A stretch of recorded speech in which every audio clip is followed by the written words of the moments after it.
Mark signing on, continuing the course on the modern papacy with the next installment of the reign of Pope John the 23rd. We left off last time with the encyclical. The encyclical of John the 23rd, Ad Cathedram. It's two words. The first word, A-D, is just, from ad. And then Cathedram, C-A-T-H-E-D-R-A-M.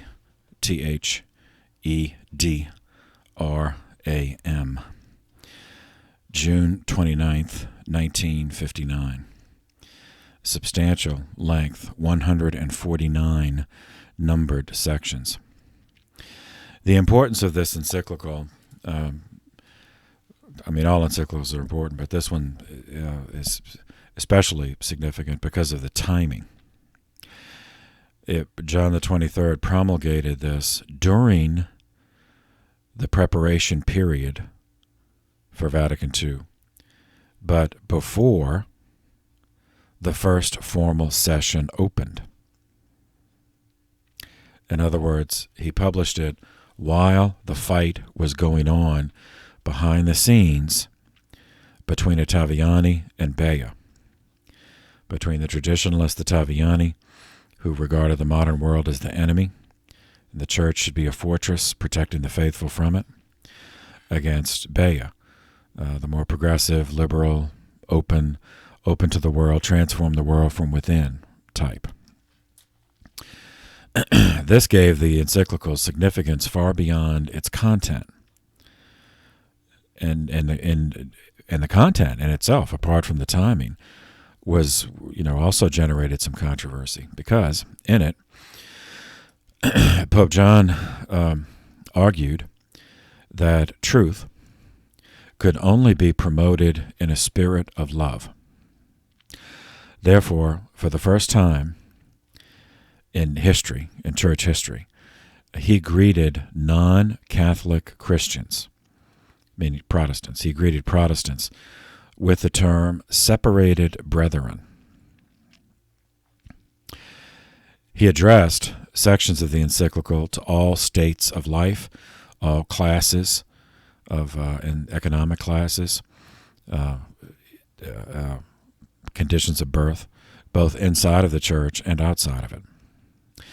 This approach amounted to an announcement to all the bishops of the world that he wanted the council to lead the church into engagement with the world, not perpetuate walls to seal off the world.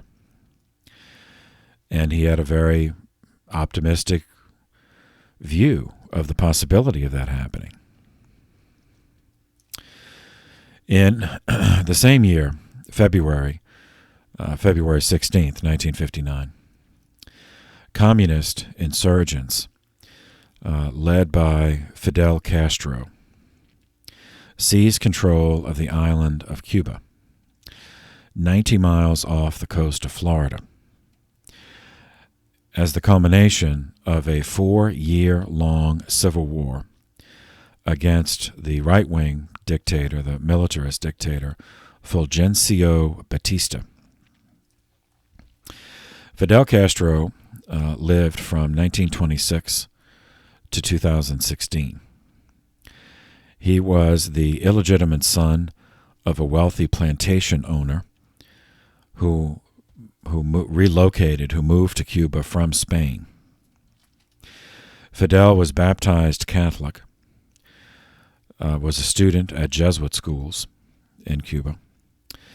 He was radicalized into anti-imperialism of the communist variation, meaning the violent anti-imperialism, at the University of Havana.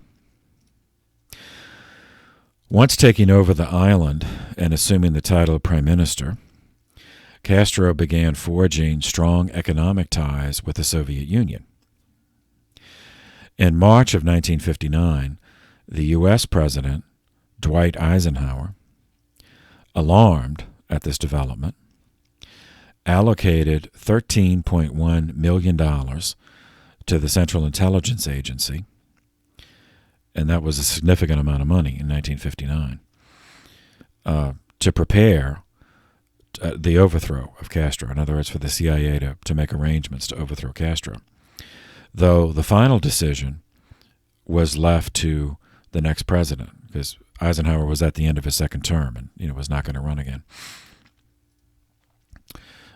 So in preparation for this, the CIA recruited 1,400 Cubans who were anti-communist and therefore living in exile away from Cuba. So the CIA trained them into a paramilitary unit designated Brigade 2506. 2506. I say paramilitary, meaning that it was not officially a unit in the American Armed Forces, but otherwise it was received military training. Certainly was armed as a unit, a military unit. On January 24th, 1960, the Synod of the Diocese of Rome opened. At issue was, first, the exponential expansion of the population of the diocese from 400,000 in 1900 to 4 million in 1960. Second issue, the proper reallocation of the 3,000 priests in Rome when in 1960, when the Synod opened, 590 of those 3,000 were engaged in full-time pastoral ministry. The rest were not. Third issue, the Church's role in healing Italy, the society in Italy, which was still rent between the older fascist and even older monarchist,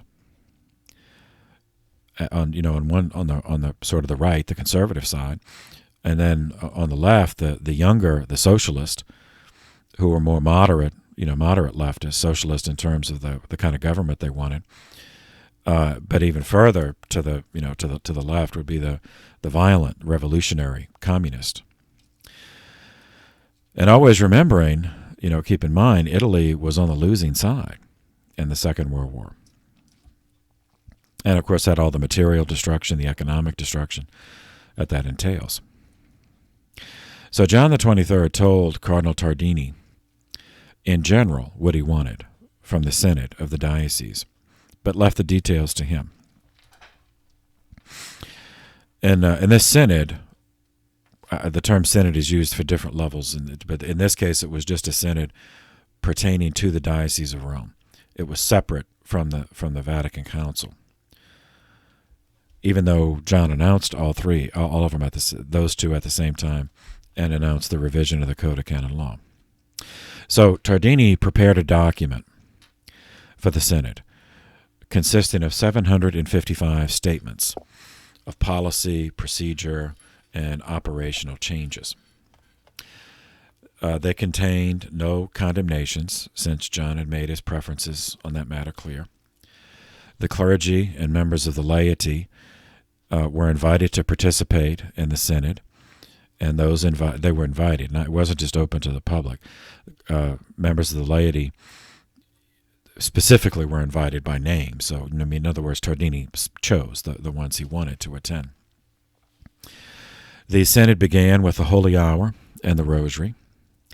The Tardini articles were read into the record. Everyone applauded. A closing procession and benediction was celebrated. Food and beverages followed. Then everyone went home. The final published text came out on July 29th, 1960. Everything had already been long finished, but Tardini wanted the release to coincide with an important day in Rome, which is the solemnity of Saints Peter and Paul. And Pope John was delighted with the way the Synod of Rome turned out. At his age, he wanted and he needed swift completion. So in his mind, the efficient resolution of the Roman Synod served as a test run for the council. And John had high hopes that the council could be completed in a single session, so that he could both open it and close it, regarding that as his final task as Holy Father and a gift for the next generation.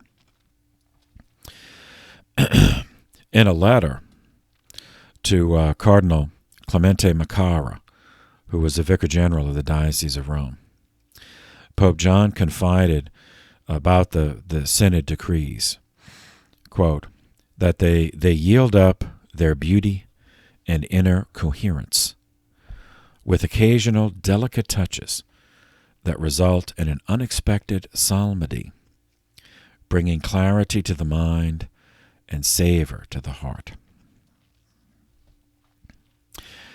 Okay, back to what's going on in the world. On June 5th, 1960, John the 23rd establishes the Preparatory Commission. So we saw the Pre-Preparatory Commission was derailed by the conflict between Ottaviani and Bea. So now we move into the Preparatory Commission. On April 4th, 1961, the next U.S. president after Eisenhower was John F. Kennedy. On that day, April 4th, Kennedy approved Operation Mongoose, CIA operation to overthrow Castro. Brigade 2506 mustered in Guatemala, loaded onto 5 ships on April 13th, 1961. 2 days later, April 15th, 8 CIA-supplied B-26 bombers attacked Cuban airfields. Then they returned to U.S. soil.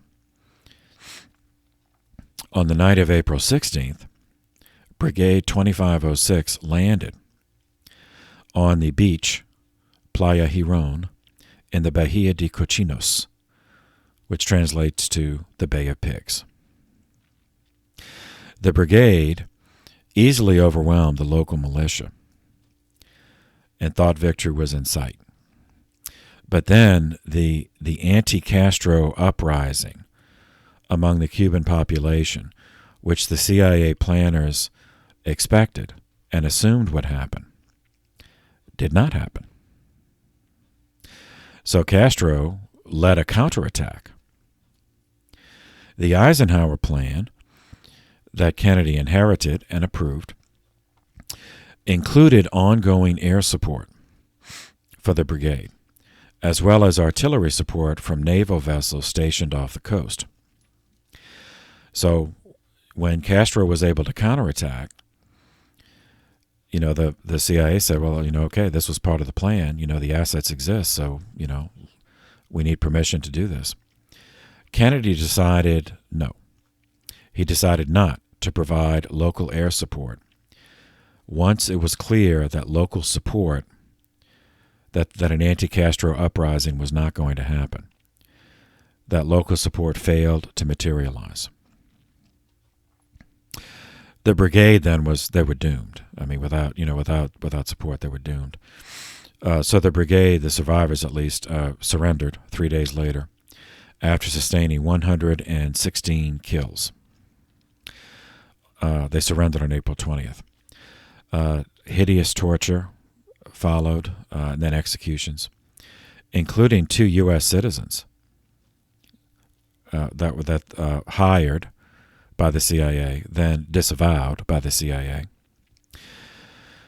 So the U.S. to the Cubans and to most of the Latin American population looked weak and inept, while Castro emerged as a folk hero. Coincidentally, the anniversary of Rerum Novarum,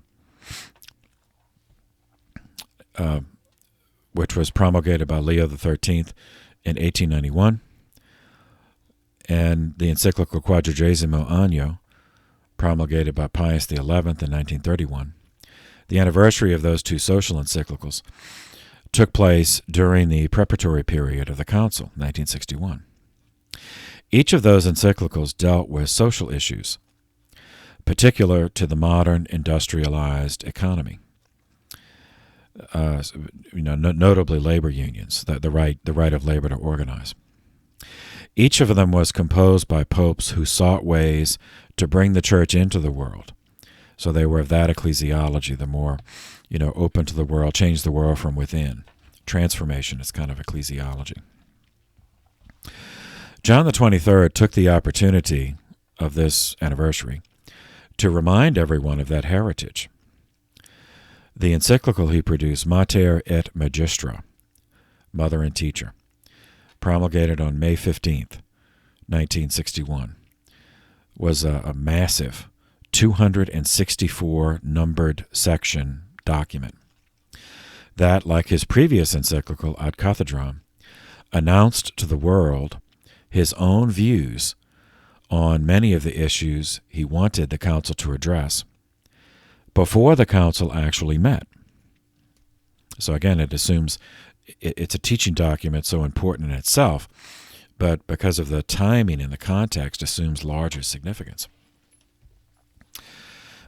So John called on wealthy nations of the world, us, wealthy nations of the world, to help the poorer nations in the task of development without replacing one form of bondage by another through imposing huge debts on these nations for assistance. Now, such a statement could only be interpreted as a critique of Western capitalism at the time, which meant a critique of the United States, and the way that the United States was assisting former colonies, or developing nations as they were called then. The way the U.S. was assisting them was through loans, which of course had to be repaid, and until they were repaid, they were considered debts, a debt obligation to the United States, with interest, had to be repaid. So John, without mentioning the United States, he was critiquing that practice, which means critiquing the United States. The timing of this critique of capitalism must be considered. John wrote this during the Cold War between communist Soviet Union and capitalist United States. For the Pope to criticize capitalism, such a constituent element of capitalism as loaning money and expecting it to be returned with interest, for him to criticize that in that environment, that Cold War environment, was interpreted by many as John taking sides with the communist against the United States. Now, by way of context, we must always remember that no one studies history. Not today and not then either. Nobody studies history. So no one considered or even thought of that all of the prevailing economic systems, the big three of the day, capitalism, socialism, communism, all three of those prevailing systems were recent developments in human history. And none of them had a Catholic foundation. Or even a Christian foundation. I mean, in fact, their original theorists were all atheists. So capitalism. We talked about this earlier in the course. Adam Smith, the book, The Wealth of Nations, published in 1776. He was a Scottish empiricist and utilitarian, a friend of David Hume. In terms of religion, Smith believed that a competitive marketplace for religions would result in universal dilution of doctrinal content. Quote, this is Smith's words, "The teachers of each sect, seeing themselves surrounded on all sides with more adversaries than friends, would be obliged to learn that candor and moderation, which is so seldom to be found among the teachers of those great sects. The teachers of each little sect would be obliged to respect those of almost every other sect, and the concessions which they would mutually find convenient and agreeable might in time reduce the doctrine of the greater part of them to that pure and rational religion free from every admixture of absurdity, imposture, or fanaticism. This plan of ecclesiastical government, or more properly, no ecclesiastical government, would tend to be productive of the most philosophical good temper and moderation with regard to every sort of religious principle. All right, Wealth of Nations, Book 5, Chapter 1, Part 3, Article 3. The second of the big three, socialism. We also talked about this earlier. Robert Owen was the first. He was a Welshman, but the first to write about it in English.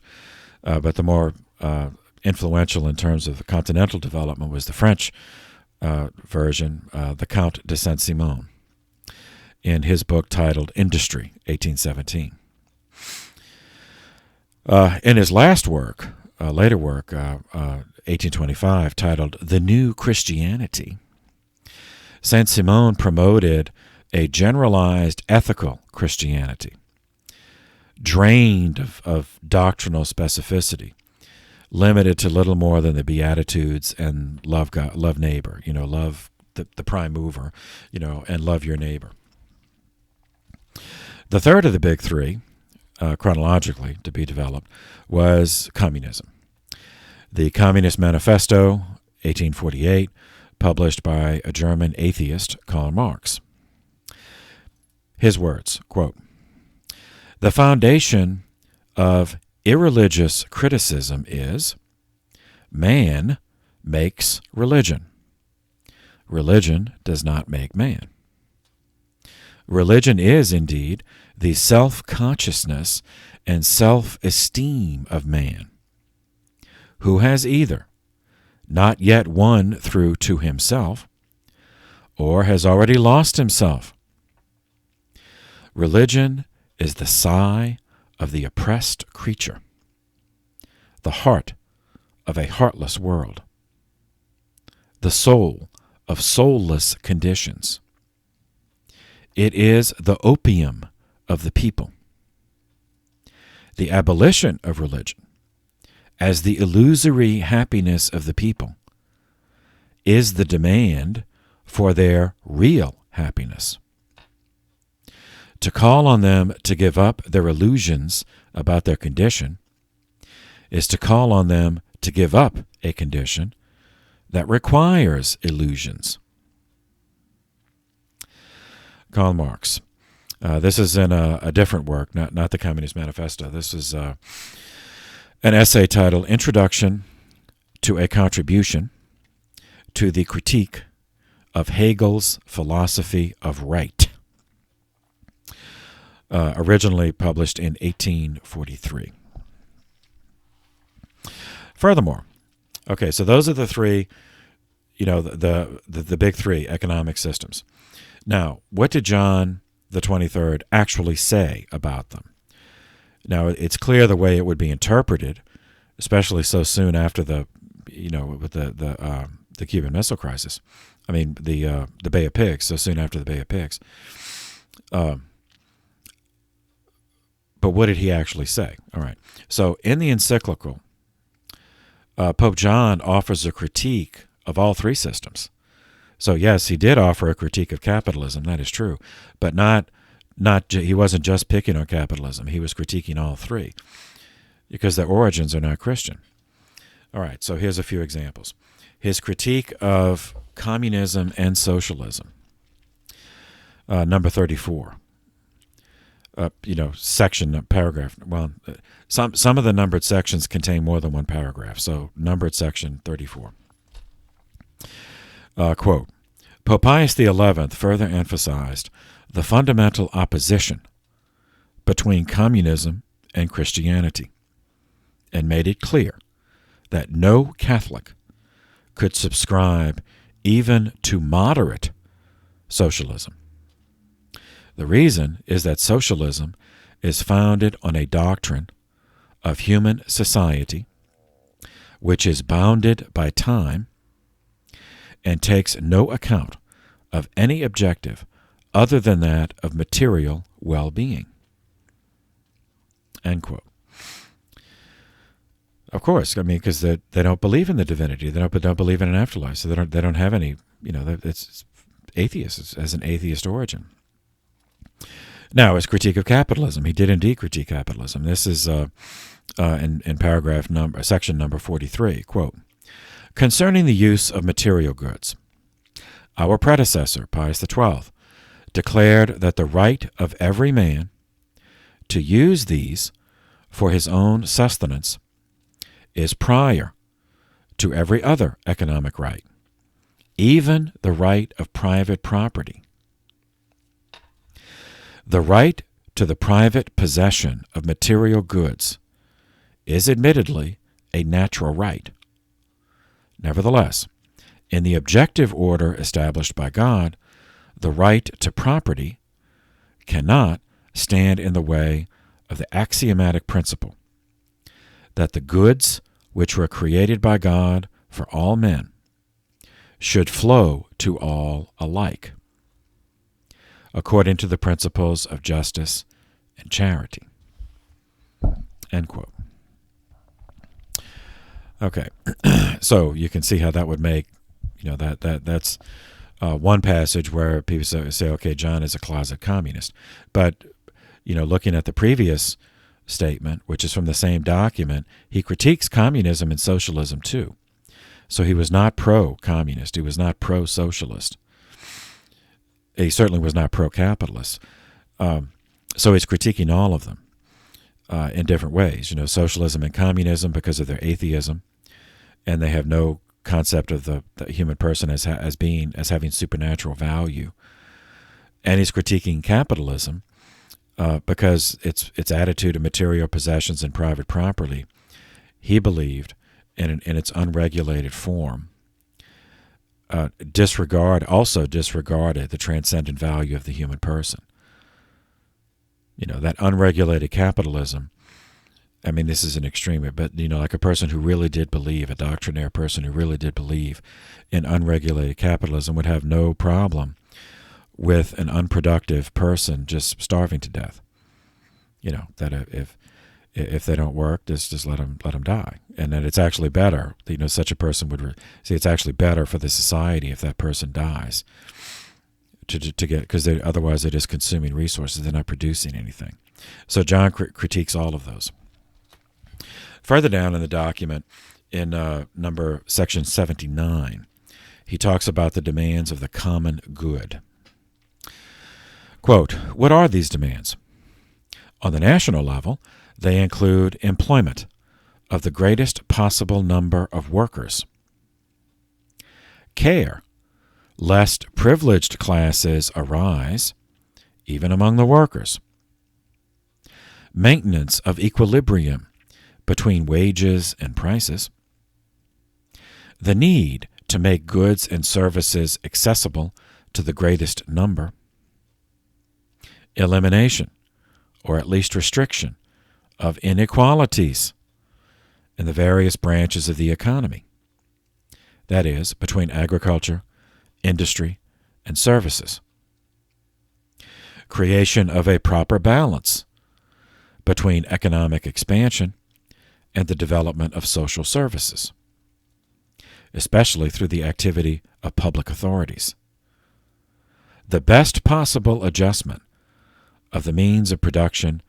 to the progress of science and technology, seeing to it that the benefits which make possible a more human way of life will be available not merely to the present generation, but to the coming generations as well. All right, again, in context, you see, during the Cold War, this also could make people nervous, especially in the West, in the United States, because how all this is going to be achieved. Well, that the ideals he's articulating for the common good do require some government management of the economy, and all this ensuring equality. That means redistribution of wealth through taxation, so that that's why there were some in the United States and other conservatives in the West that regarded John either as too soft on communism or as actually a closet communist himself, or at least a socialist himself. One more quote from that document, then we'll move on. From Section 80. He's talking about the common good still, but in this case, internationally. International justice. So, quote, the demands of the common good on the international level include the avoidance of all forms of unfair competition between the economies of different countries, the fostering of mutual collaboration and goodwill, and effective cooperation in the development of economically less advanced communities. Okay, so again, avoiding unfair competition. Well, I mean, capitalism is built on unfair competition. You know, there's a an axiom that if you find yourself in a fair fight, then something's gone wrong. That you don't fight if it's if there's you fight when you know you can win. If it's a fair fight, you're not sure you're going to win. So again, he's articulated an ethic, a set of principles that. Well, anyway, you draw your own conclusions. Okay, so together, these two encyclicals, Ad Cathedram and Mater et Magistra, promulgated during the preparatory period of the Council, truly set the agenda of the Council. The documents energized liberal Catholics who viewed the good Pope John as being shaped by hardship and holiness into the leader who would finally reconcile the Church with the modern world. Conversely, the documents confirmed the judgment of traditionalists of the Ultramontanes that Pope John XXIII was naive, he was excessively optimistic about the openness of the secular world to being shaped by gospel values. It is no exaggeration to assert that without those two encyclicals during the preparatory period, the Second Vatican Council would not have unfolded in the manner that it ultimately did. Because the bishops who, when they finally did show up for the actual meetings of the council, they would not have had the certainty about what John actually wanted that they did have because of those two encyclicals. June 4th, 1961. The U.S. President, John F. Kennedy, met the first Secretary of the Communist Party of the Soviet Union, Nikita Khrushchev, at a summit in Vienna, opening on June 4th. Khrushchev escalated tensions by demanding that Western powers stop accepting refugees or escapees, as he would say, from the communist East into the West Berlin, accepted him into West Berlin. So people were escaping the workers' paradise of communism, and jumping the wall into West Berlin, and the West, us, we were accepting them. So Khrushchev wanted that stopped.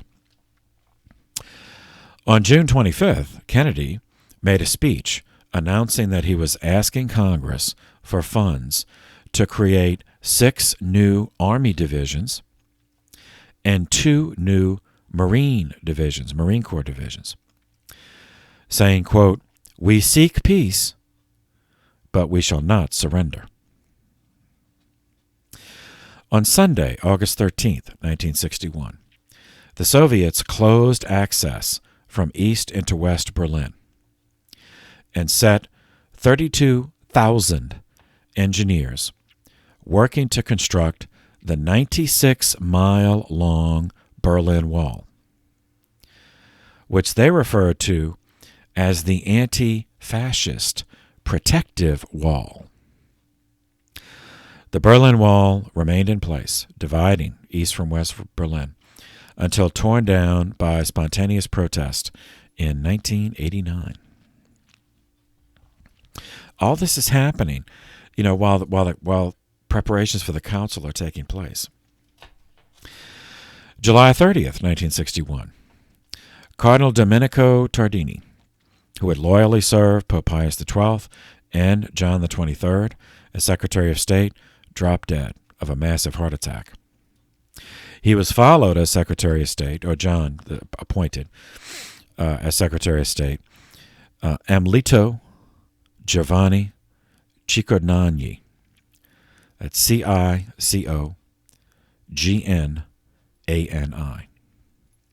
Lived from 1883 to 1973.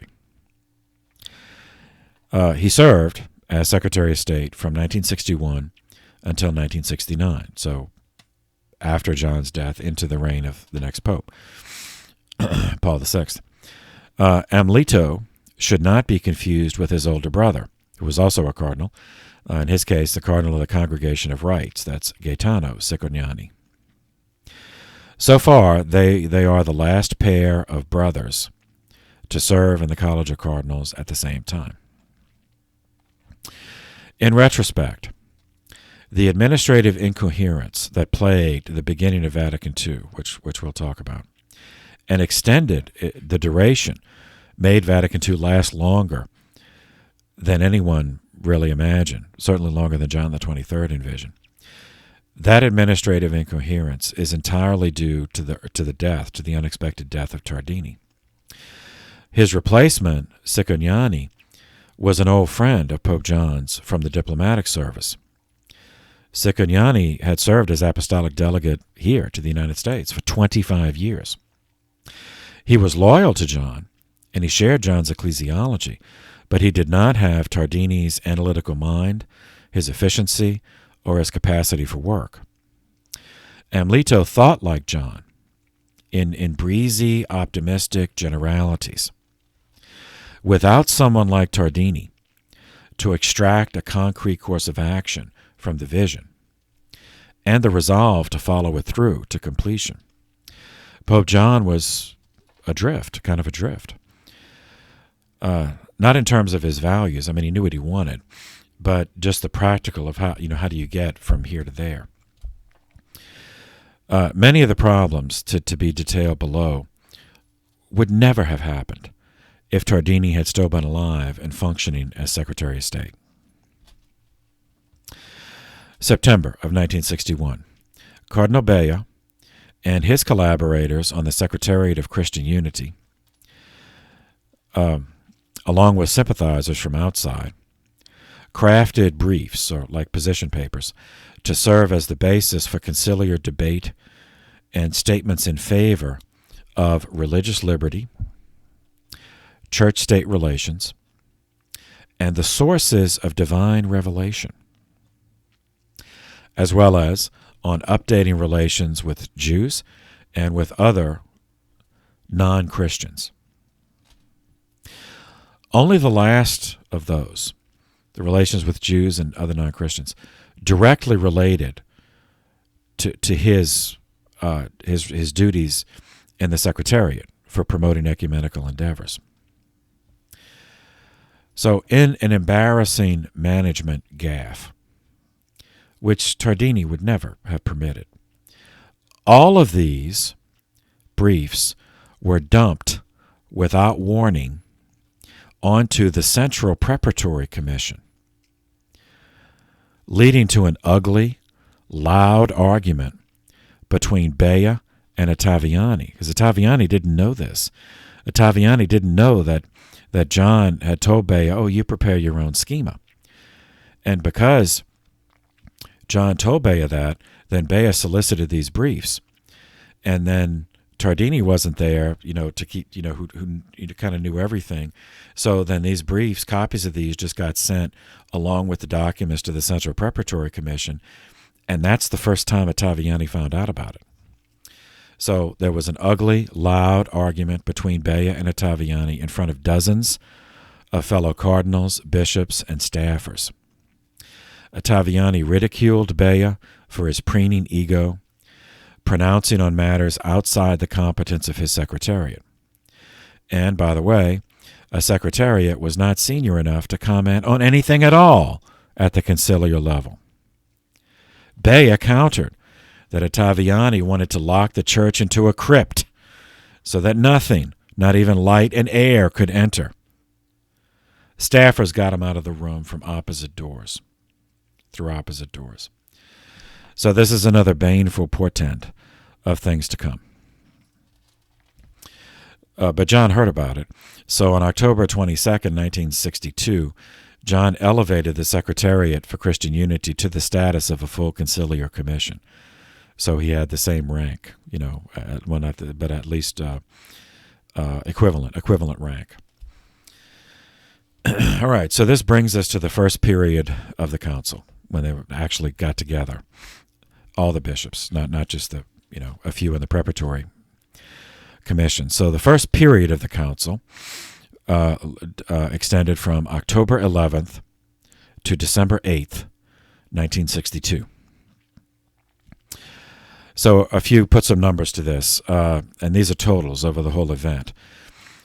So for the whole of Vatican II, not every single session, not every single day, but for the whole event, 3,058 council fathers participated from 116 different countries. Now, when I say council father, I mean someone who has a right to vote. There were other people who could attend the council, but did not have a right to vote. They were called auditors. They could listen.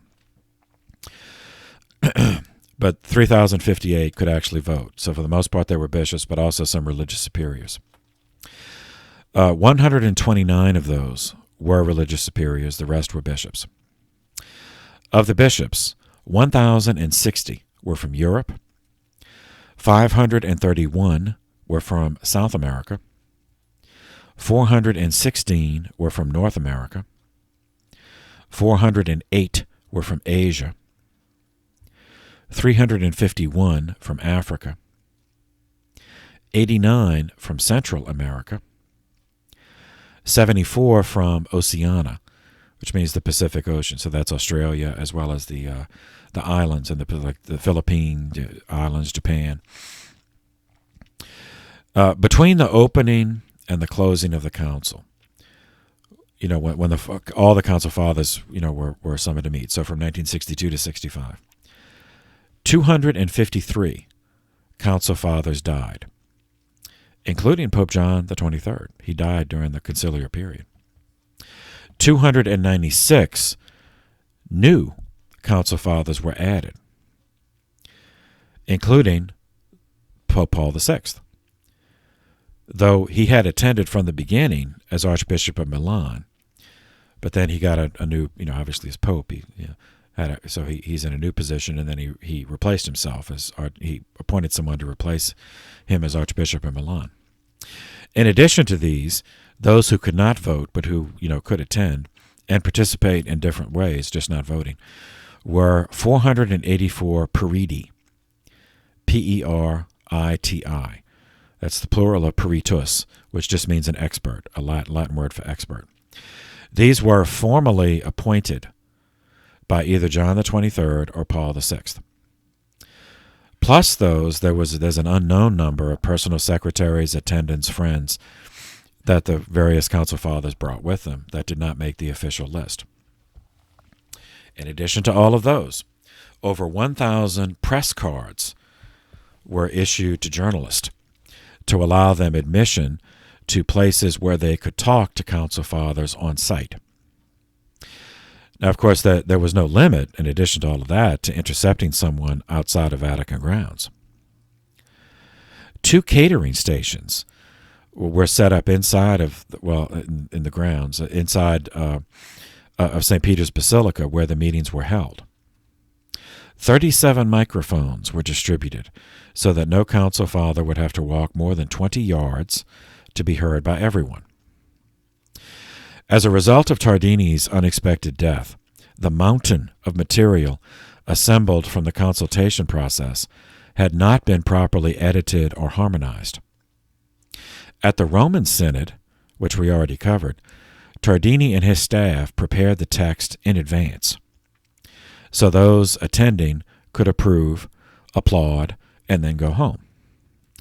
Without Tardini, and with the new Stato, the new Secretary of State, Amlito, having no alternative ideas of how to handle the vast bulk of material that came with the consultation, he was talking to Pope John, and they They didn't know how Tardini actually did it, how he actually managed the synod. They just, because that's the kind of person he was. He just did it.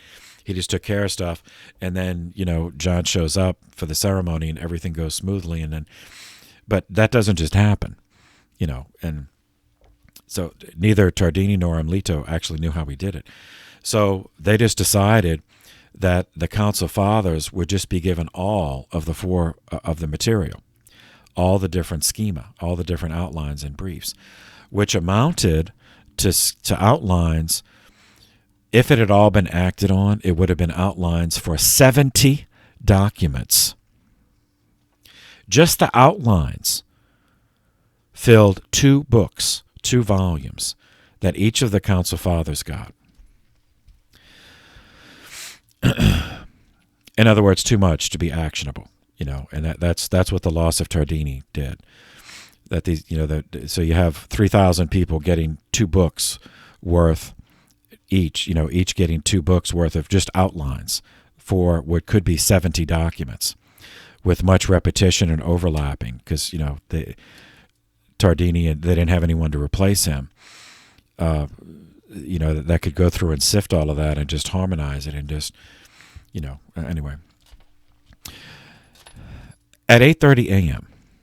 on the morning of October 11th, 1962, 2,500 vested cardinals and bishops descended the staircase of the Vatican Palace, turned into the ellipse of the colonnade in front of St. Peter's, then processed into the nave of St. Peter's, through the front doors, the center front doors, into the center aisle. 1 hour later, that's how long the procession was going on, at the end of the procession was Pope John XXIII.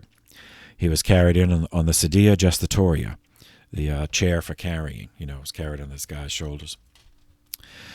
When John XXIII opened this first formal session of the council, he delivered an elocution titled Gaudet Mater Ecclesia, Mother Church Rejoices. At the first formal session, representatives of 86 governments were present, along with 17 Orthodox and 35 Protestant observers. He called the Council Fathers to find a way to present the faith to the contemporary world. He did not want scolding or condemnation, he said. Rather, he wanted a pastoral plan of action, which would give a positive articulation of the faith and its place in the modern world. The bishops, especially those from outside of Italy, were profoundly confused and regarded the preparatory documents as too cumbersome to serve as the basis for working discussions.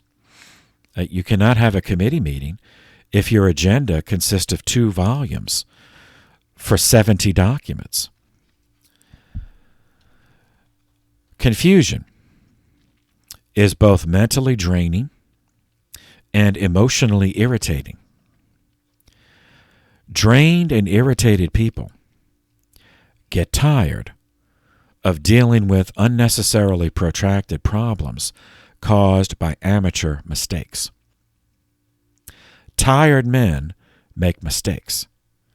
Tired men get mad. Mad men get into arguments that do not need to happen. Which brings us to October 13th, 1962. A supposedly routine vote was scheduled, in which the assembled Council Fathers were informed that they had to elect chairmen of the preparatory commissions to turn the schemata, the outlines, into documents. 16 bishops were to be voted on to preside over 10 commissions. So that's 60, in other words, 160 people. 10 commissions, 16 bishops to head each, so 160. So the 3,000 Council Fathers were told they had to vote on 160 people. Now, many bishops did not know 160 other bishops. They just didn't know enough bishops to do this. They were already confused and irritated by the 2 volumes of outlines. So these tired, irritated men turned this routine vote into the first instance of sabotage of conciliar proceedings at Vatican II.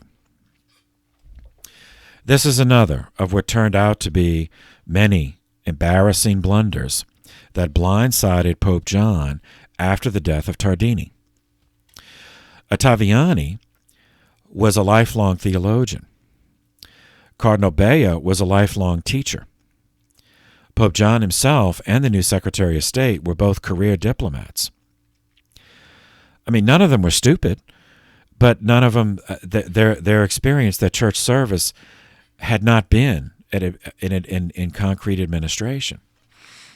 Whereas Tardini had spent his entire ecclesiastical life in administration and management.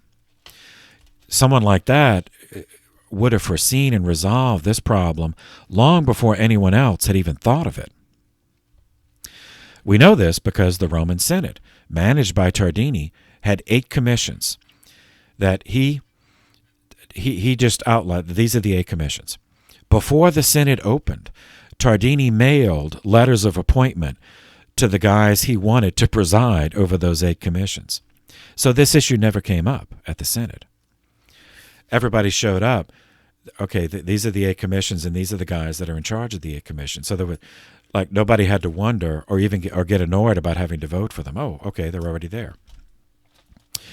And we know from the quote I gave you earlier that Pope John regarded that Roman Synod as a rehearsal for the council. So he was stunned at this. He was expecting the council to go as smoothly as the Roman Synod had. He was stunned at this episcopal rebellion and was at a loss of how to respond. So the Ottaviani-Bea fight that had been confined to one room in the previous month was repeated in St. Peter's Basilica in front of 3,000 bishops, clergy, and invited spectators. Which brings us back to Cardinal Achille Lienart, Bishop of Lille. Lienart is Lienart. We met him. He's the one who ordained Lefebvre. So Cardinal Lienart, seconded by Cardinal Joseph Fringes, Frings, the Archbishop of Cologne. So those two, one moved and the other seconded, that the session adjourn without voting at all. It was put to vote, and a majority of the bishops agreed. Not every single one, but a majority. Officially, the reason for the adjournment, was to allow for consultation within the bishops' conferences before electing bishops to the various council commissions. So before electing the 160 bishops that was supposed to preside over the 16 commissions. Ottaviani was as off balance as Pope John was without Tardini's help.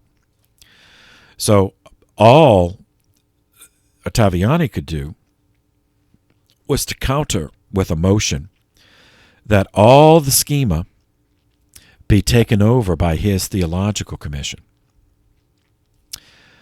It was too late to pull that off in front of 3,000 people. So this is a fumble in front of so many that discredited the curial leadership.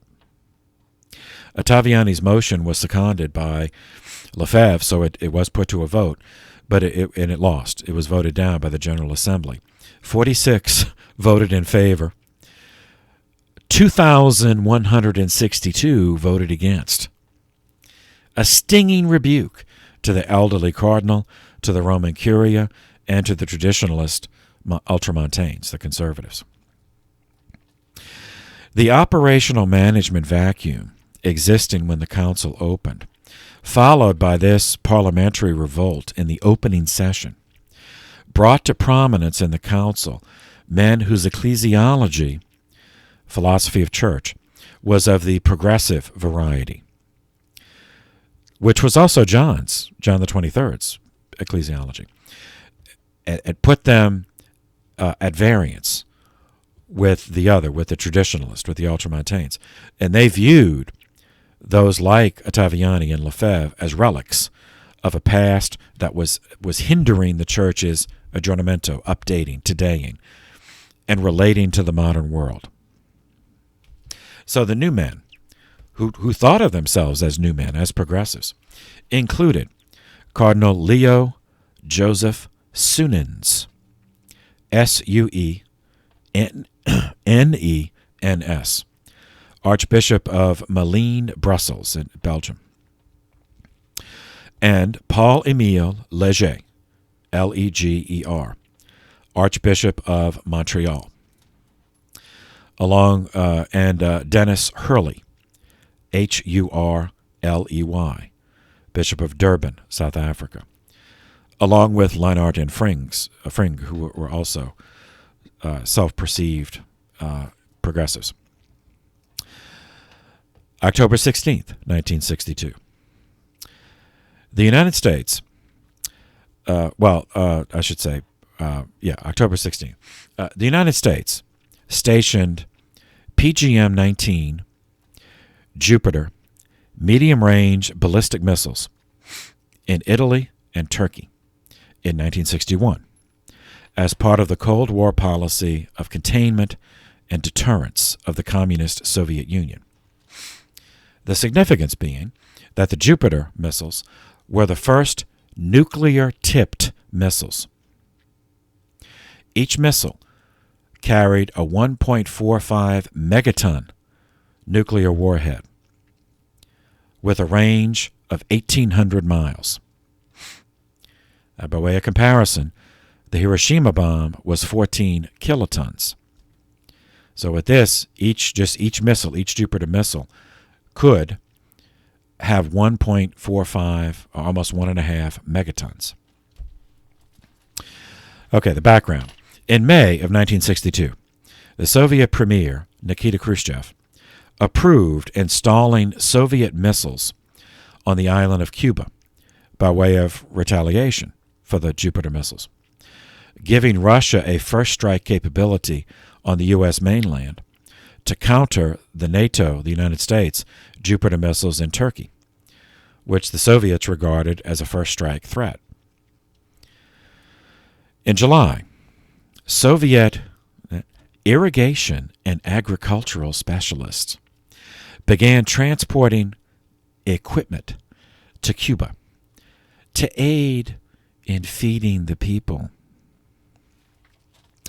The first actual missiles arrived under this cover in Cuba on September 8, 1962.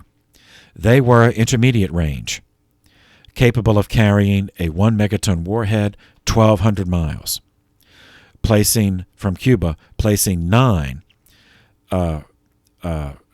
missile sites were prepared in Cuba. On October 14th, 1962, an American U-2 spy plane, that's the letter U, dash 2, dash the number 2, spy plane, took 928 pictures that revealed missile bases in western Cuba at San Cristobal, Pinar del Rio Province, now Artemisia Province.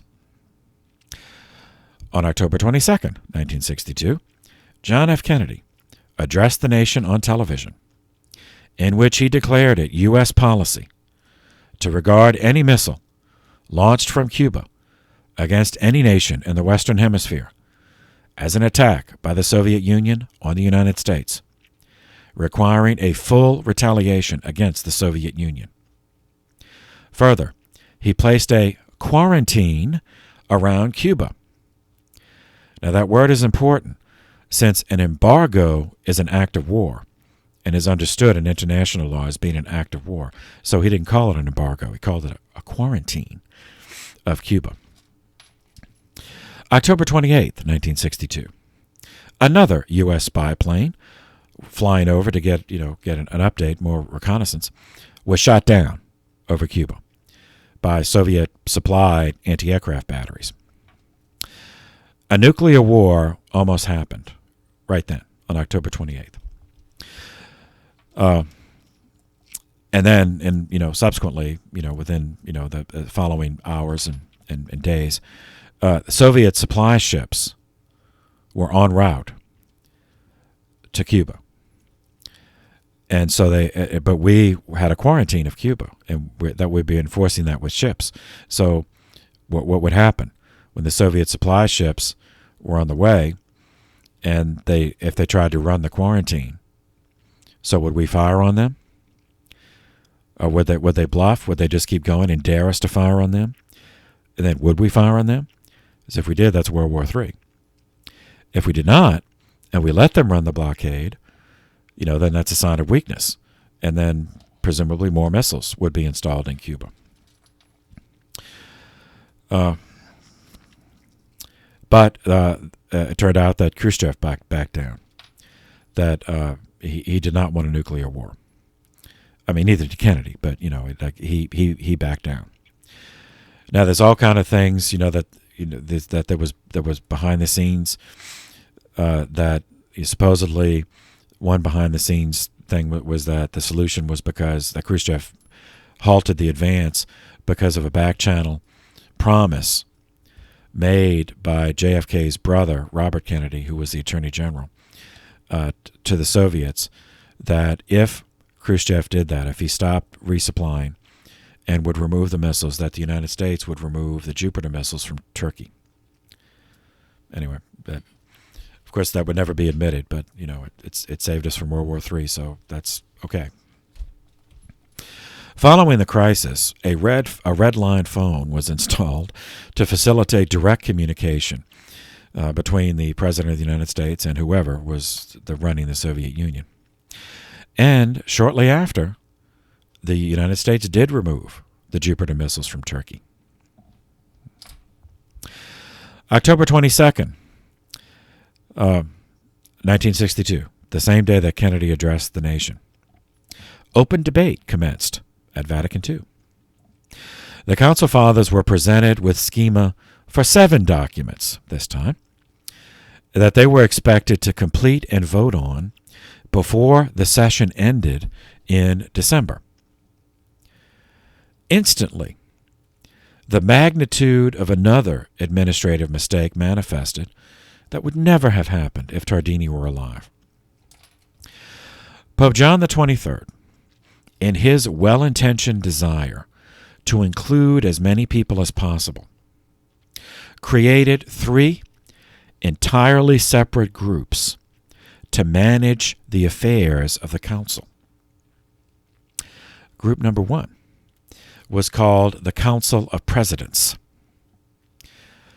consisting of 10 cardinals. Group number 2, the Secretariat for Extraordinary Affairs, chaired by the Secretary of State, Amlito Cicognani, along with several other cardinals. Group number 3, the Secretary General of the Council, who was Pericle Felici, Felici. And the Secretary General, Felici had a numberless staff. I don't even know how many he had on his staff, but he had a huge staff called the General Secretariat. So, say you're a bishop, cardinal, abbot, whatever there, and you have a question. Just say you'd like to have your spot, move your chair somewhere else so you could hear better, whatever. Which one of these groups do you go to? Because I don't know either. Say that you're okay. We're coming up on this. I see this scheme is going to be talked about. I have some expertise in this, so I think I have something I could contribute. I'd like to speak. So how many other people are speaking on this, and what order, and where should I go? Who do you go and ask about that? Do you go ask the Council of Presidents, one of the 10 cardinals on the Council of Presidents? Or do you go ask Cicognani and the 7 other cardinals in the Secretariat for Extraordinary Affairs? Or do you go to ask Felici, the Secretary General, or one of his 200 staffers? So this lack of clarity as to which group was in charge of which aspect of the council made every day an ordeal to get through even the simplest procedural matters. Because guess what? None of these guys knew the answer either. They weren't entirely clear. Like Felici wasn't entirely clear. Well, what's my scope of authority as opposed to so I'm Secretary General, but the Council of Presidents, and they're all cardinals. So, or the Secretary for Extraordinary Affairs, or what's an extraordinary affair? Does that mean if somebody gets sick and we need to call a doctor? Is that okay? But what else is an extraordinary affair? So, like, okay, if we have to decide, say it's a popular issue, and 600 bishops want to talk about it, they can't all speak on the same day. So how do we decide? Is it first come, first serve? Well, how do we know if it was first come, first serve? Because 35 of them might have gone to one of the councils of presidents. Another 42 might have gone to Felici. And the rest of them might have gone to Cicognani. So how do we know who was first come? You see, to everything. This is a joke. I mean, it's like a circus. And there's no malice on anybody's part with this. It's just that they were missing. You had the Pope who had the best intentions in the world, and people around him who did. He never wanted something like World War II to happen again. He never wanted religious wars to happen again. He never wanted the Holocaust to happen again. He didn't. He wanted the best intentions in the world, and he had people around him who shared that, and people that loved the church. But and then you had many bishops. They're on different sides. You had left and right and all that. But then in between, what they were missing was Tardini, someone like him, to bring order. So everything was an ordeal. Even the simplest procedural matters. How do you resolve these problems? So these procedural matters that were simply routine ended up being fights because nobody knew who to ask. So this frustration contributed to the already tense atmosphere when particularly delicate and controversial matters were being debated. The ensuing animosity was used to great effect by Satan in dividing the Council Fathers on site as well as dividing the post-conciliar church. So when a particularly sensitive issue came up, these guys were already mad. They were all already mad and aggravated and tired because of the administrative mismanagement and the confusion. So then you have the one more thing. Then you have something that they're really emotionally invested in when their nerves are already frayed, and so then things become fights. That didn't have to be. October 22nd, 1962. At the time, he was a priest, father, but later became a cardinal. Fernando Antonelli, Antonelli. He was on the staff of the Congregation of Rites, at the liturgy, in other words. And that congregation is an ordinary congregation of the Roman Curia, so that was his actual ecclesiastical job. But in the council, he was serving on the liturgical commission of the council. So on October 22nd, he made the opening address on the first schema, the outline, to be considered by the council for codification into a document. And that was a document on the liturgy. He spoke for 20 minutes, beginning with 2 introductory assertions. Assertion number 1. Just as the councils of Trent and Vatican I had mandated revisions of liturgical texts, experts were now convinced that while holding fast to tradition, similar revisions in text and rites were needed, quote, to accommodate the ethos and needs of our day, end quote. So that sounds like aggiornamento. Our day, updating, today. Second, Antonelli identified as, quote, a pressing pastoral problem that the faithful had become, quote, mute spectators at Mass instead of active participants. This was attributable, he went on to say, to an understandable defensive mentality during the Protestant movement wars, but had already been perceived as a problem needing correction by Popes Pius X and Pius XII, who each had made liturgical changes. Now we largely forget about those because Vatican II came after. Vatican II, a lot more was changed, but they did also. For example, Pius X lowered the age for reception of communion because he wanted it received at as early as possible, which he decided was the age of reason, and canonically the age of reason is 7. And later, Pius XII did a reform of Holy Week. Antonelli then went on to enumerate 5 criteria for the document on the liturgy, the draft of which consisted of 105 numbered sections divided into 8 chapters. So his 5 criteria were, first, conserving the liturgical patrimony of the Church. Second, formulating a few principles to guide all of the endeavors of revision and updating the rites and the text of those rites. Third, all updating would conform to the doctrinal basis of our theology. You know, the old axiom, the way we pray is the way we believe.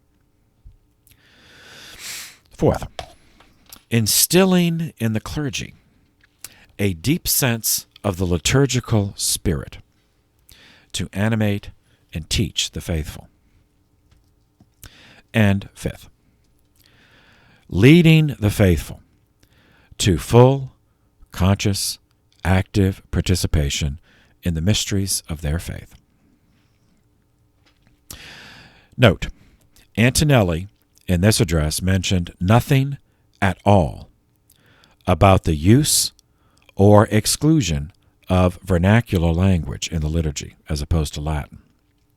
The draft document on the liturgy, however, did in section 24, proposing that Latin be retained as the liturgical language at the universal level, but left it to the local conferences, the national conferences of bishops, to propose to the Holy See, quote, the degree and modes for admitting vernacular language into the liturgy, end quote. The first response to this presentation was from Cardinal Fring of Cologne, who praised the draft. The second response was from Cardinal Ruffini, who did not praise the document and said it was not even appropriate for the council to consider liturgical matters, as that was within the purview of the Congregation of Rites. The third response was from Archbishop Lorcaro of Bologna. He was in favor of what Antonelli had said, and he added, quote, the changes the document mandates do not grow out of some sterile archaeology or out of some insane itching for novelty, but out of the requests of pastors and out of pastoral needs, active participation in the liturgy. The fourth response, historically significant because it was from Cardinal Montini, the future Pope Paul VI. He endorsed the draft, Antonelli's draft, praising it for focusing on pastoral efficacy. He also spoke for moderation against the extremes of arbitrarily making changes in one extreme or insisting that the rites cannot be changed at all at the other extreme.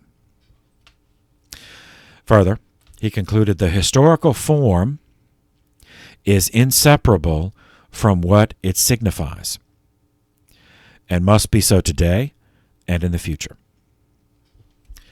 With that, he closed by calling for greater use of the vernacular language in the liturgy. So it went on and on like this for 15 sessions over 3 weeks, from October 22nd to November 13th. 328 spoken comments were made. Those are interventions in council speak. So that's people who got up to the microphone and actually spoke. 328. Plus another 287 written responses that were sent in and were included in the record. The two issues continually repeated were the use of the vernacular language or not in the liturgy, and the exact authority of local conferences of bishops relative to the Holy See with regard to any reform of any one of the rites in our liturgy. The Mass is the one that we would think of the most, but it also baptism is a ritual, reconciliation is a ritual, confirmation is a ritual, funerals are rituals. Funerals do not have to take place in Mass, so there can be a separate liturgy. So all that's all rites, rituals of the Church. Cardinal Ottaviani intervened many times, ridiculing the literary style of the draft as employing ambiguous language, and he repeated Cardinal Ruffini's point that liturgy is not a proper subject for councils, church councils, and that if a document were ever produced, it would have to be reviewed by his office, the Holy Office, to authenticate its doctrinal orthodoxy. This culminated, many were insulted by this, this culminated on October 30th when he was literally shouted off the rostrum. And he withdrew in humiliation to the basilica, and he was shaking, literally. And there was thunderous applause when he stepped down from the rostrum, without finishing. So he was really shaken. And he boycotted for the next 2 weeks. He didn't show up in the basilica for the next 2 weeks. November 6th, 1962. At this point, another administrative blunder was noted. In this case, an oversight was noticed, which turned out to be a blunder. The Council's regulations did not provide a mechanism for closing debate. And no one knew which of the numerous individuals populating the three overlapping controlling groups had competence to make such a determination. And none of them knew either.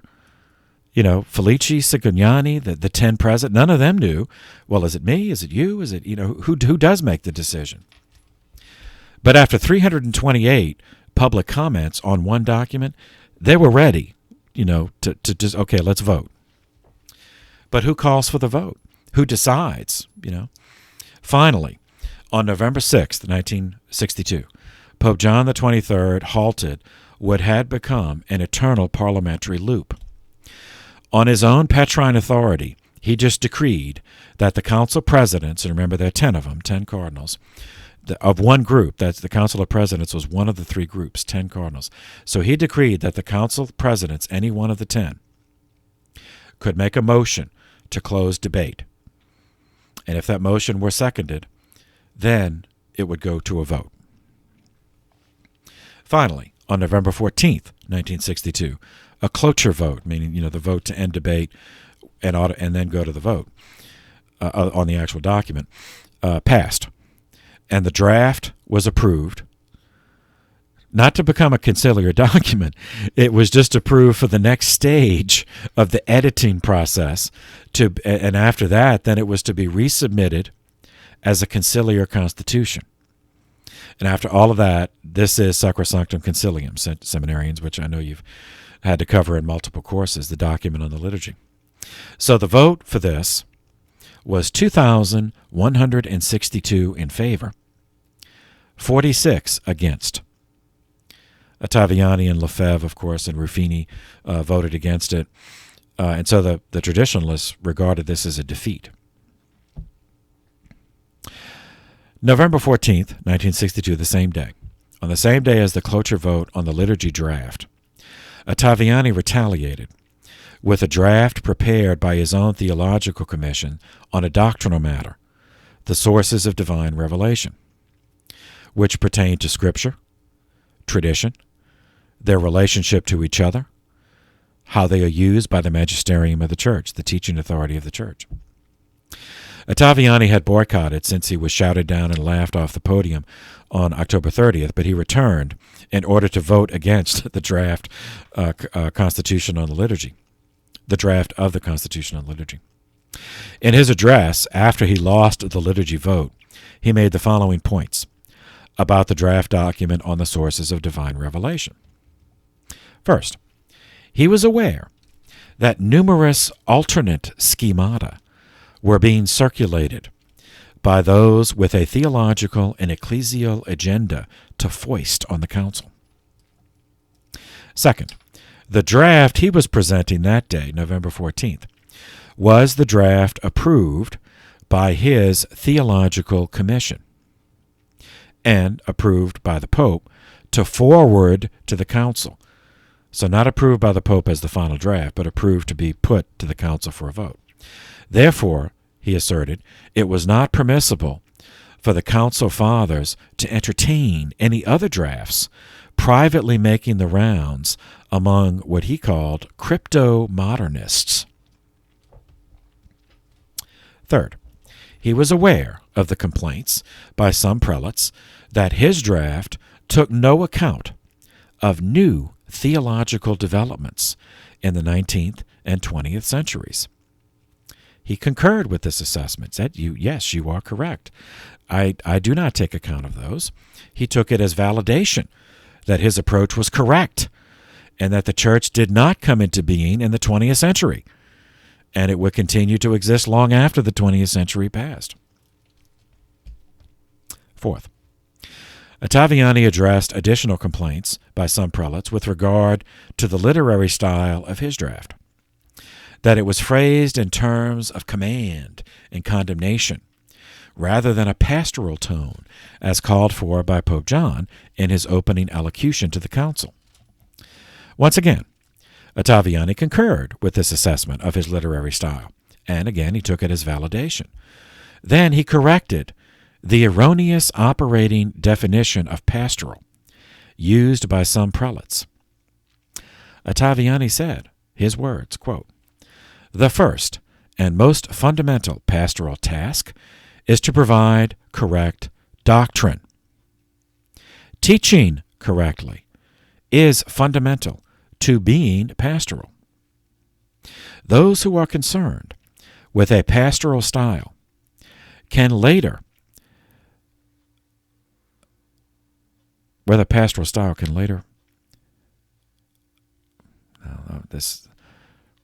must have skipped a line there. But take notice, councils speak in a style that is orderly, lucid, concise, and not in the style of a sermon or a pastoral letter of a bishop," unquote. Ottaviani then turned the microphone over to Father Salvatore Garofalo, Garofalo, who was on Ottaviani's own commission, so he's one of his guys. And that left it to him to summarize the doctrinal content of the draft on the sources of revelation. Father Garofalo began with an axiom, quote, "The principal task of an ecumenical council is to defend and promote Catholic doctrine," end quote. The schema was pastoral because it was doctrinal. It was ecumenical because it clearly stated for those outside the church what the church taught. The style was appropriate because it conformed to conciliar style for centuries. Chapter 1 of the draft was titled On the Two Sources of Revelation, treating Scripture and tradition as two distinct sources, the interpretation of which fell exclusively to the magisterium, guided by the Holy Spirit. Now this, of course, was a point of contention ever since the Protestant movement asserted sola scriptura, Scripture alone. Now, Father Garofalo cited the Council of Trent as authority for this view, though later it would be challenged with the view that Trent identified the preaching of Christ and the apostles as the source, one source of divine revelation that was transmitted in two ways, quote, in written books and in unwritten tradition. So one or two sources, that's an issue. It's going to go on for years in the council. Chapter 2 of the draft was on inspiration and inerrancy in Scripture, asserting that every part of Scripture was inspired by God, so that it was free from error in both religious and secular matters. Though different modes of writing could be taken into account. So some parts of the Bible, like the Psalms, are poems. Other parts, like 1st and 2nd Kings, 1st and 2nd Chronicles, are history. Others you have allegory, like the Song of Songs, etc. Chapter 3, on the Old Testament, asserted that the whole reason for the Old Testament was movement toward the New. Chapter 4, on the New Testament, condemned the modernist errors that denied the historical accuracy of the Gospels, the infancy narratives, and the miracle stories. Chapter 5 dealt with Scripture and the life of the Church, identifying the Vulgate Latin version of the Bible as having special authority. Vernacular translations subjected the faithful to the possibility of erroneous interpretations based on loose or inaccurate translations.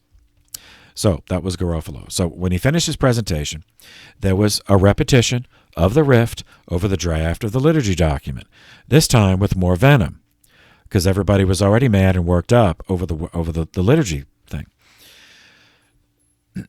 And everybody was frustrated and exhausted from the duration of the argumentation. So Cardinal Leinart spoke first of Lille, Bishop of Lille, and declared non placet, that the entire draft was unacceptable and must be completely rewritten.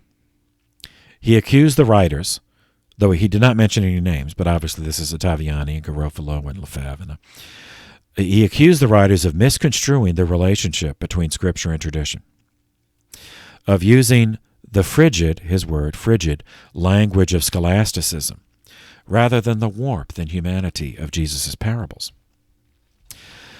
Cardinal Fring, Archbishop of Cologne, spoke second, also voted against, because the style of the document was that of a professor, not the style of a good shepherd. He also declared that it was erroneous, substantively erroneous, on the Scripture tradition dynamic, and was, again, he echoed, excessively rigid on the matter of inerrancy. The traditionalists then rose to defend it, Cardinal Ruffini, Cardinal Siri.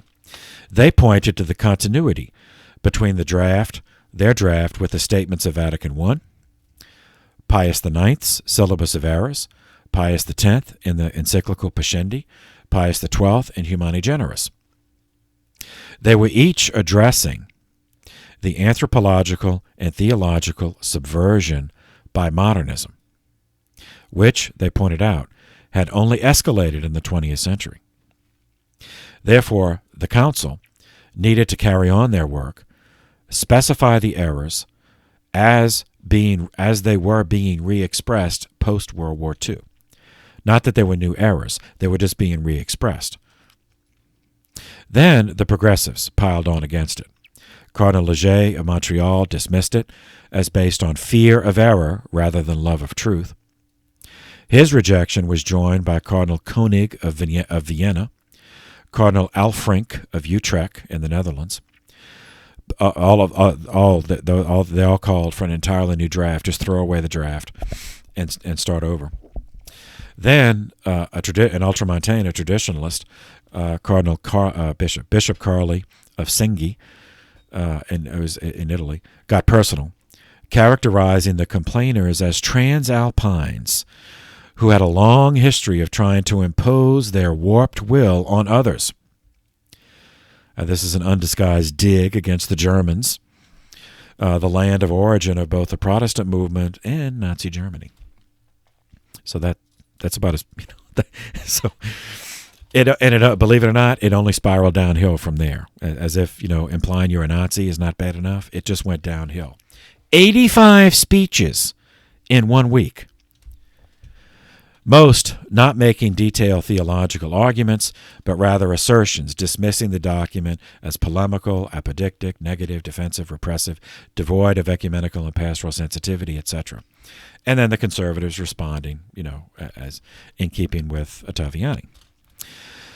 So this avalanche against the draft was long in formulation, and is another baneful result of the administrative incoherence of the preparatory period, when all of the unfiltered proposed schemata were dumped on the preparatory commission. And Pope John XXIII allowed both Cardinal Bea and Cardinal Ottaviani to work on drafts separately, because he did not want to take sides. Others took this permission that he granted to them as license to do the same.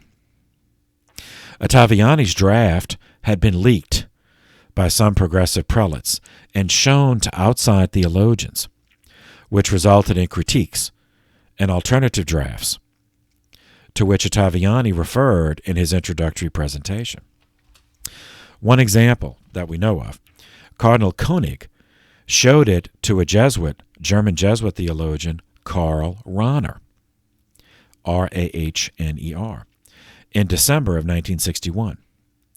Rahner replied on January 4th, 1962, with a lengthy critique, which Cardinal Koenig circulated to like-minded prelates.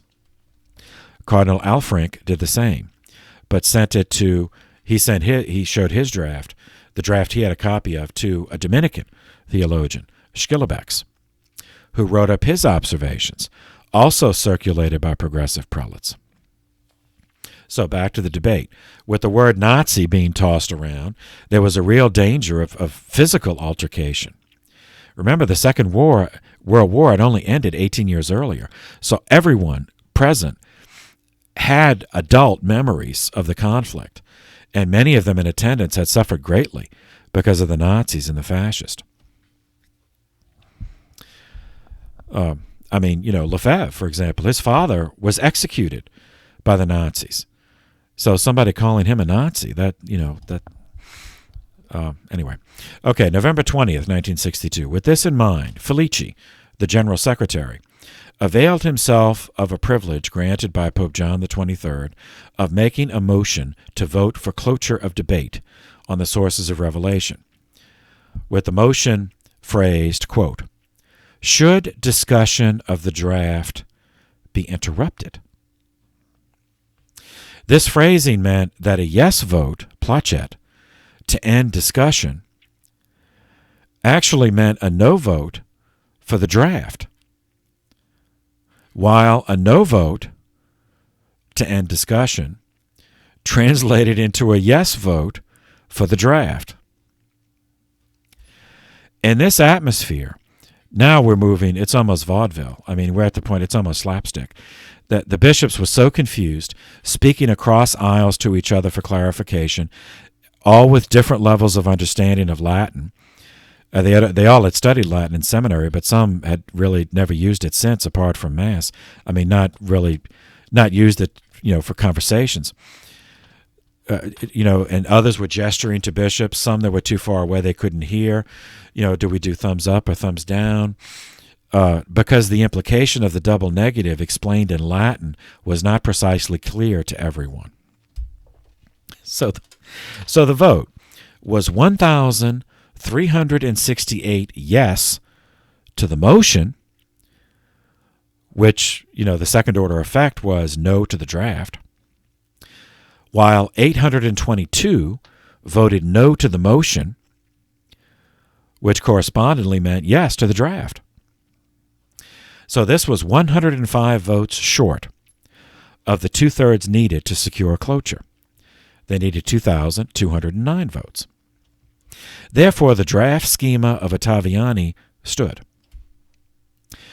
Bishops some of them were then loudly saying in the nave of St. Peter's that they were going to leave the council if it was just going to consist of condemning documents, while the Ultramontanes, the traditionalists, were offering to help them pack and drive them to Fiumicino Airport so that they could return to their Protestant meeting halls. So it was really ugly. As soon as the session ended, Cardinal Bea and Cardinal Leger went straight to Pope John's private quarters, and they were admitted for a private meeting. The details were not recorded because there were only the three of them present, but the result was made known to the entire council on the following day, November 21st, 1962. Pope John XXIII intervened in the council, just on his Petrine authority, just as, okay, I'm Pope, and this is my decision, to revise the draft of the schema on the sources of revelation.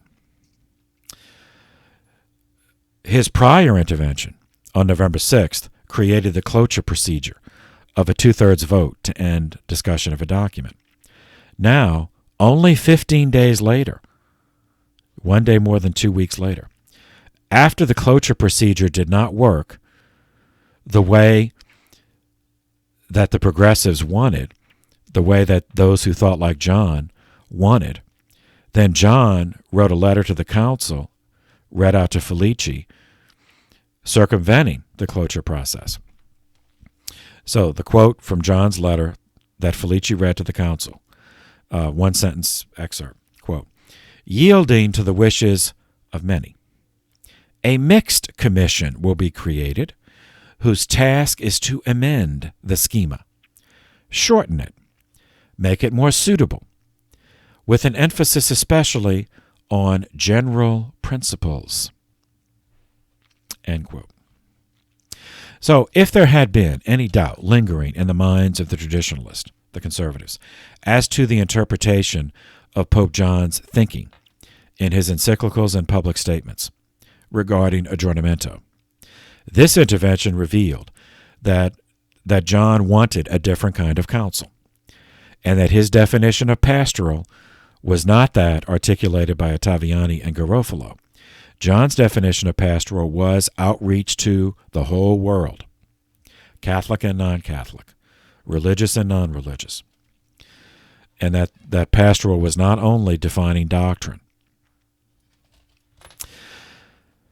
The draft of the sources of revelation had an extraordinarily troubled history, remaining a cause of contention for 3 years before being approved as the document Dei Verbum on November 18, 1965, just a few weeks before the council closed permanently.